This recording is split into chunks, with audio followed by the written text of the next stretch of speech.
Colgate-Palmolive Soap, your beauty hope, and Luster Cream Shampoo for soft, glamorous, caressable hair bring you Our Miss Brooks, starring Eve Arden.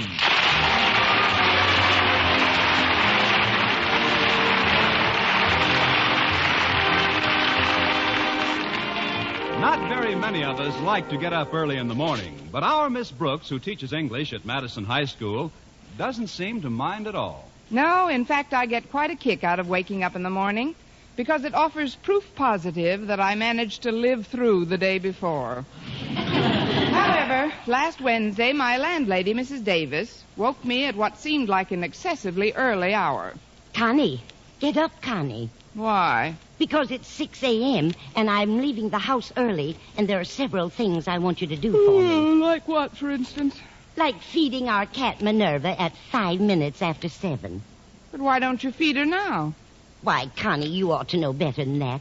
Minerva never gets up until 7. I'm sorry, I lost my head. That cat certainly doesn't lead a dog's life. But why are you leaving the house so early, Mrs. Davis? I've got to visit my sister Angela. I received a message from her during the night. Oh? I hope nothing's wrong. No, she's quite well, she said. She just wants to see me. She must have called pretty late. I didn't hear the phone ring at all. Oh, she didn't phone, Connie. Was it a wire? No. Special delivery letter? No. Walkie-talkie? Pigeon? Before I use up my 20 questions, how did you hear from your sister? Well, you know how absent-minded Angela is. Yes. And you probably haven't noticed it, but lately I've been growing quite absent-minded, too. I've noticed it. Last night, I finally arrived at a point where Angela and I were tuned to the same wavelength. She reached me by mental telepathy. How did she come over, AM or FM? You can joke if you like, but I know just as surely as I'm standing here that Angela wants to see me immediately. So I'll have to leave right after breakfast. All right, Mrs. Davis. It'll do you good to get out of the house for a change anyway. Now, what did you want me to do for you? Do for me? Yes. You said when you woke me that there were several things you wanted me to do? I did. Yes. In connection with your leaving the house this morning? But I didn't leave the house this morning. I know, but you're going to. I am. I must be tuned in on the wrong wavelength. I'll see you at breakfast, Mrs. Davis.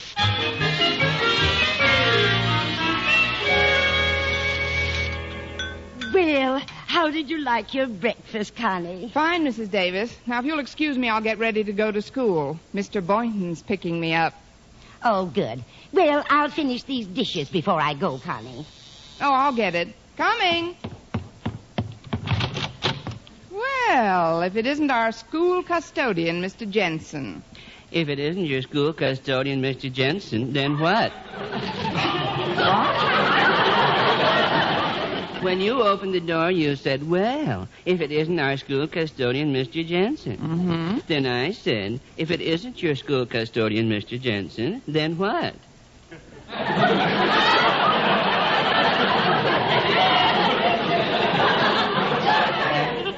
Catching people saying things that don't have any real meaning is a hobby of mine. Oh, that's very cute, Mr. Jensen. Won't you come in? Oh, thank you, Miss Brooks.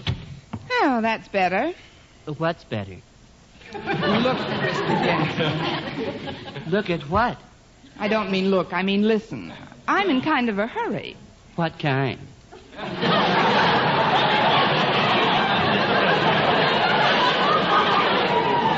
The usual kind, to leave the house and get to school. Therefore, your hobby doesn't have the charm for me it might have at some other time. I guess you've got me there. Where? Oh, great. You've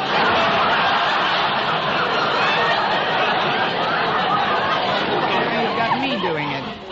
Never mind, Mr. Jensen. What can I do for you? Well, you can open up the school this morning, if you will, Miss Brooks. I talked to Mr. Conklin on the phone, and he said to give you the key. Oh. Here it is. It's this fat little devil with the blue ribbon on it. Oh, I thought that was your tie. Oh. key to the school. But why don't you open up as usual? Oh, because I have another stop to make before I go to school that might cause me to be tardy. Another stop? Yes, the maternity hospital. My wife is going to have a baby. Why, Mr. Jensen? Well, I don't know, just because I guess.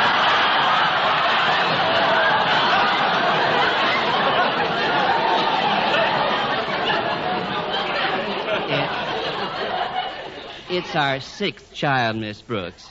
Honestly, Mr. Jensen? Well, I didn't steal them, if that's what you mean.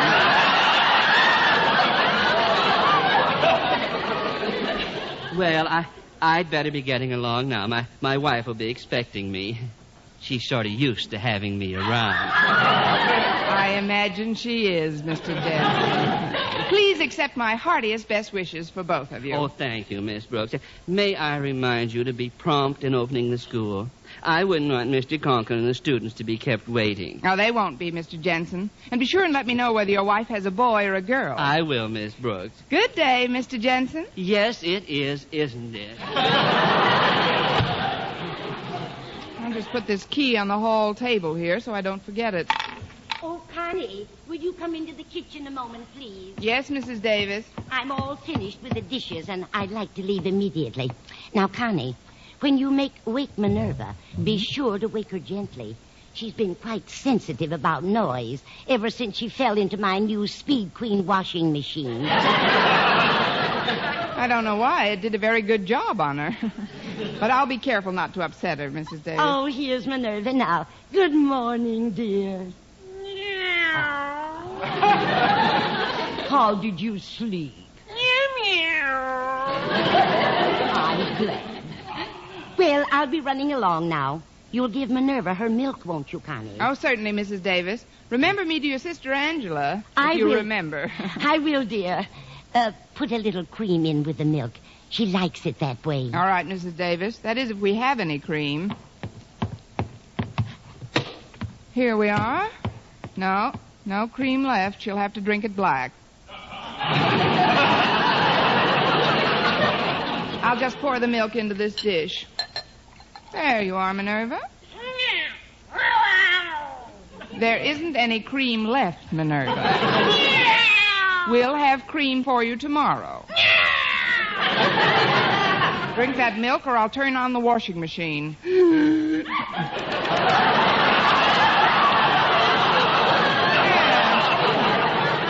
That would do it. I'll get it. I'm on my way out anyway.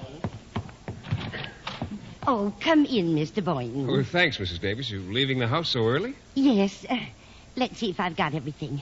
My purse, my hat, my shoes, and... Oh, yes, now I'm all set. You'll find Miss Brooks in the kitchen, Mr. Boynton. I'm going over to see my sister Angela. Oh, say hello for me. Hello. I mean to your sister, Mrs. Davis. Oh, thank you, Mr. Boynton. Goodbye. Good morning, Miss Brooks. Hello, Mr. Boynton. Would you like a cup of coffee? Oh, yes, thanks. Will you join me? I'd love to. Yeah, I'll pour.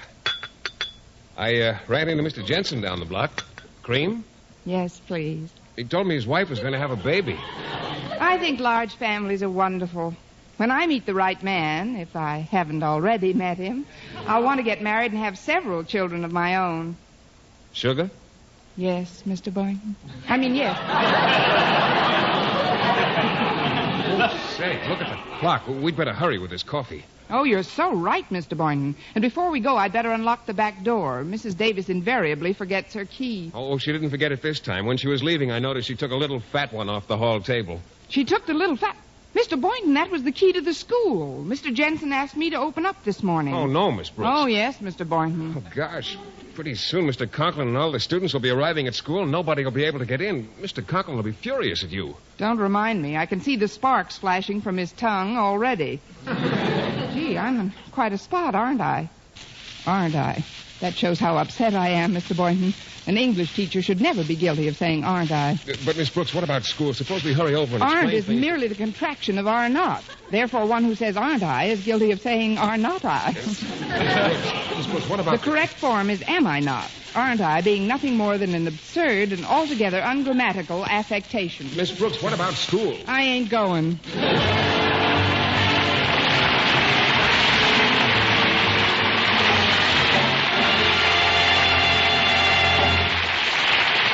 Our Miss Brooks, starring Eve Arden, will continue in just a moment. But first, here is Vern Smith. Here's wonderful news, ladies. Wonderful, wonderful news. Now there's something thrillingly new in Palmolive Soap's famous beauty lather. Yes, something thrillingly new. Palmolive's famous beauty lather now brings you new fragrance, new charm, new allure. Millions of women will prefer Beauty Lather Palmolive over all other leading toilet soaps the minute they try it. For Palmolive Soap's famous Beauty Lather now has a new, clean, flower-fresh fragrance for new allure, new charm. So, ladies, forget all other beauty care and use Palmolive Soap the way doctors advise for a lovelier complexion. Just stop improper cleansing and instead wash your face with Palmolive Soap 3 times a day, massaging Palmolive's wonderful beauty lather onto your skin for 60 seconds each time to get its full beautifying effect. Then rinse. That's all. All types of skin, young, older, oily, respond to it quickly. Don't wait another day to try Palmolive's Beauty Lather. You'll be thrilled by its new fragrance, new charm, new allure. Thrilled again by the fresher, brighter complexion doctors prove may soon be yours. For new loveliness all over, use big bath-size Palmolive in tub or shower.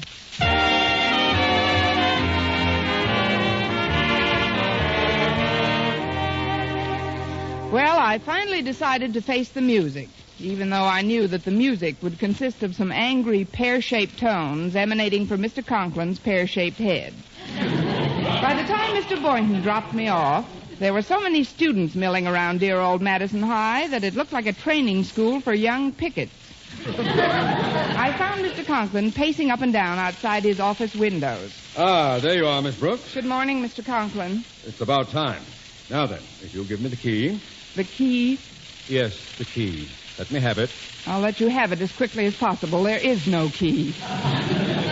No key? But Mr. Jensen was supposed to He did. But then I put it on a table in the hall, and Mrs. Davis took it with her to her sister Angela's. It wasn't really my fault, Mr. Conklin. I don't care whose fault it was. We've got to get into this school, and quickly.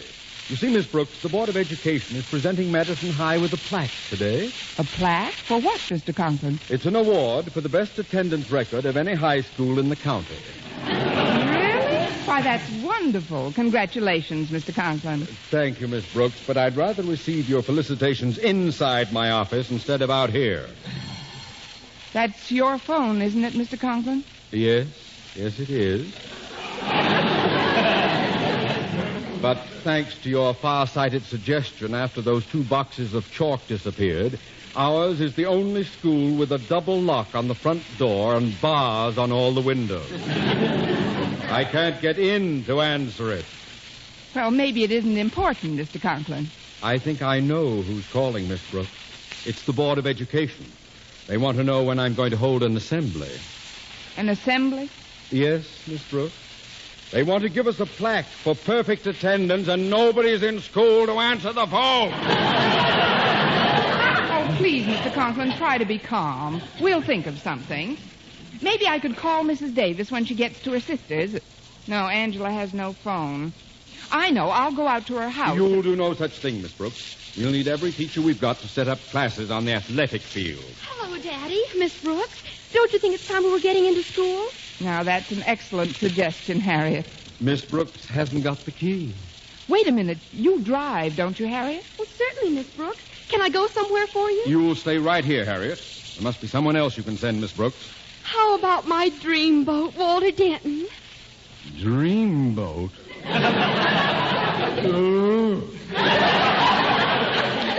He's an idiot. But, Daddy, Walter's a wonderful driver. He'll pick up the key wherever it is and have it back here in nothing flat. Nothing but his head, that is. Well, maybe that's a good idea. Miss Brooks, get Denton to drive out to wherever Mrs. Davis is. At least his brain is expendable. All right, Mr. Conklin. I'll look for Walter and ask him to go after the key. You won't have to look for him, Miss Brooks. Walter's coming over right now. Well, if it isn't my light of love. Greetings, fair Harriet. Bonjour, Miss Brooks. And to you, esteemed principal, felicitations. What's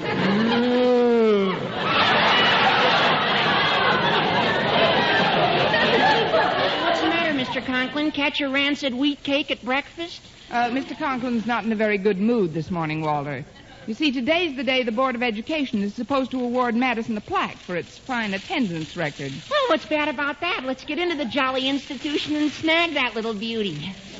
I'd love to, Walter. Maybe we could melt you down and pour you through the bar. Now, I'm going to inform the other teachers of our dilemma, Miss Brooks. Please get Expendable here on his way. Come with me, Harriet. Yes, Daddy. Bye, Walter. Adieu, lovely one, and lovely one's father. Miss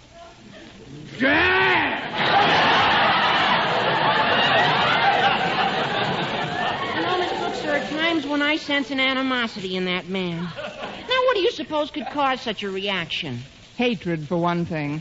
Now, please listen carefully, Walter. You know Mrs. Davis's sister Angela, don't you? Oh, sure, Miss Brooks. I gave Mrs. Davis a ride out there last week. Good. Do you remember where she lives? Well, it's way on the other side of town. I didn't notice the address, but I think I could find it. There was a mailbox on the corner. A mailbox? Isn't there anything else that would help you identify it? Well, nothing outstanding. What color was the house? I don't remember the background color, but the stripes were purple. I guess I could find it all right, Miss Brooks.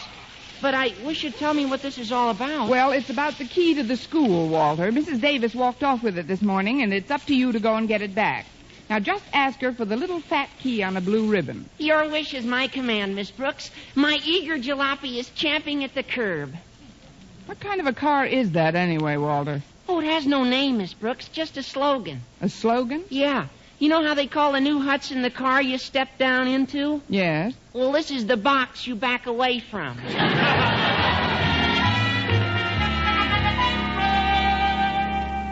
Well, Miss Brooks, it's over an hour since Denton left, and he's still not back with that key. I'm sure it won't be much longer, Mr. Conklin. There goes that phone again. I wish Mr. Stone would stop calling my office. I know one way to stop him, Mr. Conklin. We can go to the malt shop next door and call him. That way you can stall him off till Walter gets back with the key. Oh, that's not a bad idea. Better than standing around listening to that phone. Come on, Miss Brooks.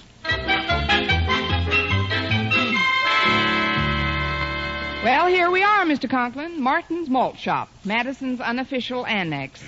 After you, Miss Brooks. Well, if it isn't Miss Brooks. Hi, Marty. Sneak away from the ogre for a little fizz water? No, the ogre is along today. Sorry, Mr. Conklin. Just a little nickname I picked up from the kids. Why, I'm surprised at you, Marty. Nobody at Madison calls Mr. Conklin by anything but his right name. Well, I'm happy to know that, Miss Brooks. Oh, here's the phone booth right over here, pear-shaped. Mr. Conklin.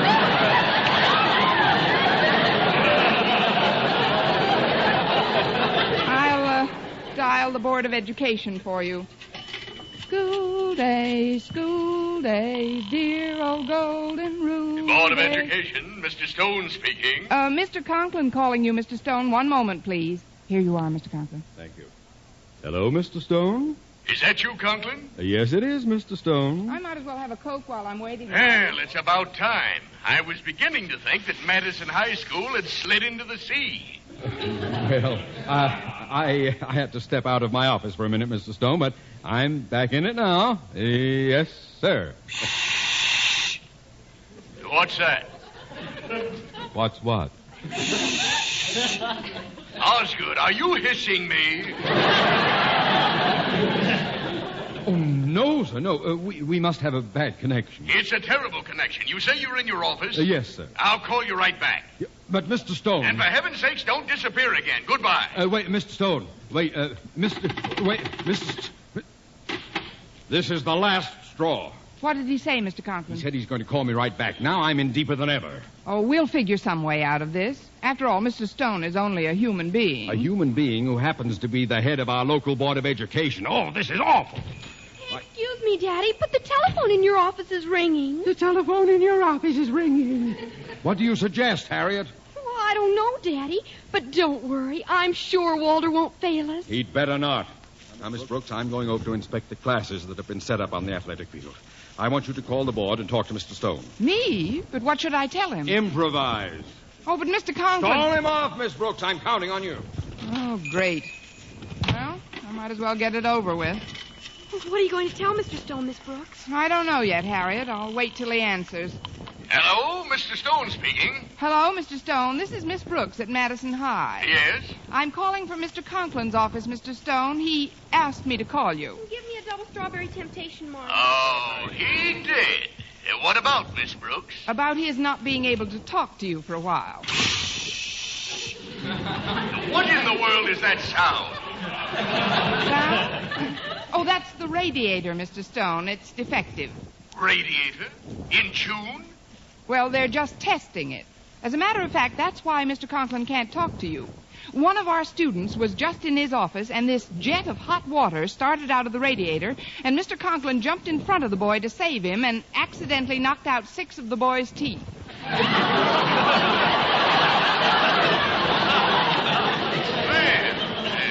That's too bad, Miss Brooks. That radiator should be fixed immediately. Oh, it was, Mr. Stone. But Mr. Conklin doesn't want to leave the boy's side. He's on the couch across the room. He's giving him a transfusion. A transfusion? Of teeth? Oh, didn't I tell you? He also cut his foot. He's in a bad way, Mr. Stone, but we're hoping for the best. Where is the boy now? In a malted milk machine? Thing off. There must be somebody else on this line, Mr. Stone. I'd better call you back. No, Miss Brooks, don't bother. I don't quite know what's going on at Madison today, but I'm going to find out. You tell Mr. Conklin that I'll call him in exactly 10 minutes. If he isn't at the phone prepared to carry on a rational conversation at that time, well, he'd better be. But, Mr. Stone... Goodbye, Miss Brooks. Goodbye. And goodbye, Mr. Conklin. Well? Well, nothing. It's worse than ever. Mr. Stone's going to call again in 10 minutes. Wait a minute, Harriet. I think I've got an idea. What is it, Miss Brooks? First, I'll get Marty to hang an out-of-order sign on this phone booth, and then I'll call Mr. Conklin's office in 5 minutes and leave the receiver off the hook on this end. Well, what'll that do? Well, that will ensure Mr. Stone's receiving a busy signal when he calls in 10 minutes. And that's what he'll continue to receive until Walter returns with the key. Miss Brooks, you're a positive genius. Please, Harriet, don't exaggerate. I'm not a bit positive.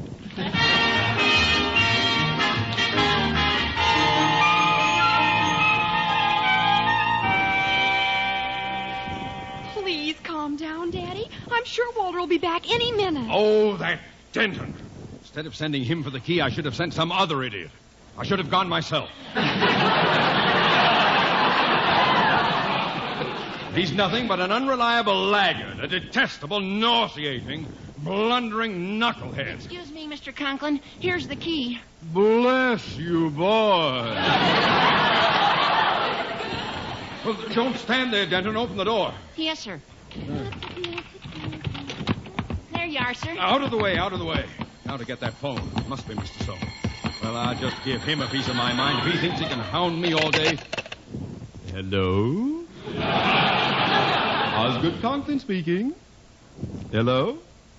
Hello? There's no dial tone. Some lame brain must have called this number and left the receiver off the hook. Hello? Hello? Hello? Hello? Mr. Conklin, sir, I found this telegram under your door. Telegram? Let me see that. Let's see. Well, it's from Mr. Stone. It says, Dear Osgood, realizing the futility of trying to reach you by telephone, I hereby inform you that the Board of Education has authorized you to suspend classes for the remainder of the school day in recognition of Madison's splendid attendance record. Gosh, Mr. Conklin, does that mean there's no more school today? Evidently, Walter. Now, please go out to the athletic field and inform the teachers and students of my decision to give them the rest of the day off. Yes, sir. Oh, before I go, I better bring you back the key. I left it in the door. Just leave it there. I've got a little work to clean up. I can get it on my way home.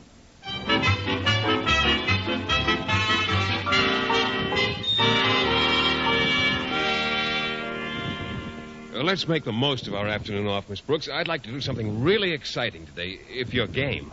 Game? Miss Brooks, I'd like to take you to the zoo.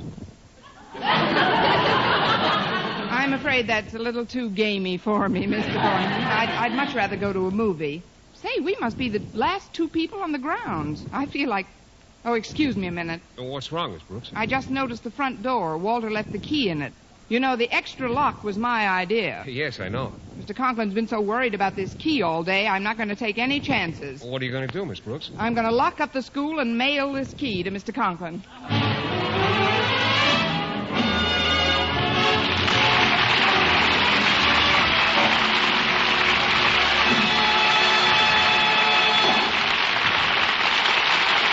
Eve Arden as our Miss Brooks returns in just a moment, but first...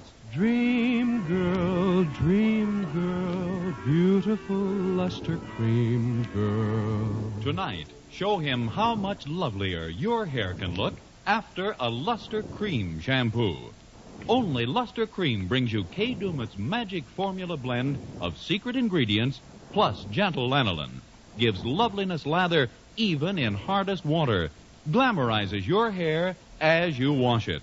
Luster Cream. Not a soap, not a liquid, but a dainty cream shampoo. Leaves hair fragrantly clean, free of loose dandruff, glistening with sheen. Soft, manageable, gives new beauty to all hairdos or permanents. 4-ounce jar, $1. Smaller sizes, either tubes or jars.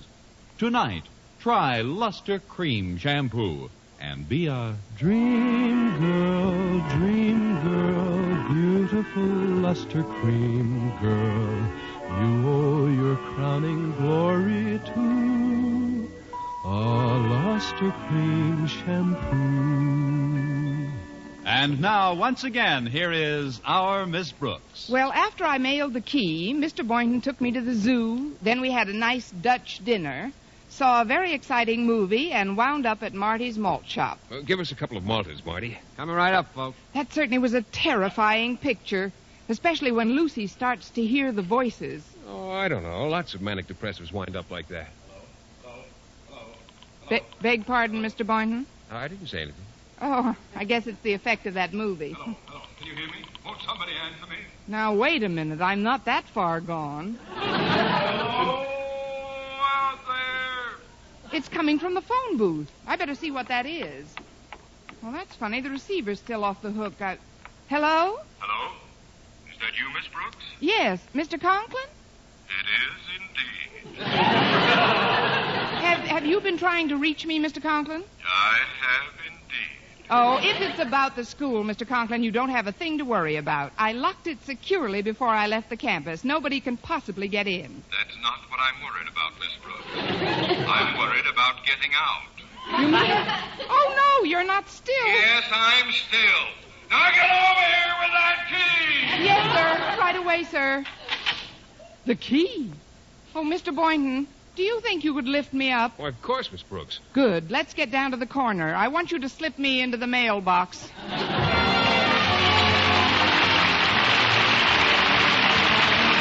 Next week, tune into another Our Miss Brooks show brought to you by Palmolive Soap, your beauty hope, and Luster Cream Shampoo for soft, glamorous, caressable hair. Our Miss Brooks, starring Eve Arden, is produced by Larry Burns, written and directed by Al Lewis, with music by Wilbur Hatch.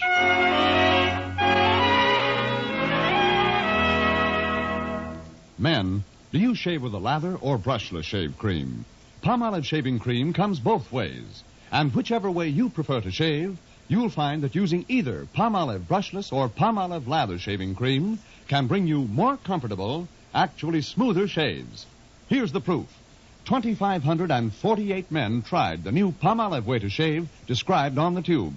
And no matter how they had shaved before, 3 out of every 4 got more comfortable, actually smoother shaves. Get Palmolive brushless or Palmolive lather shaving cream today.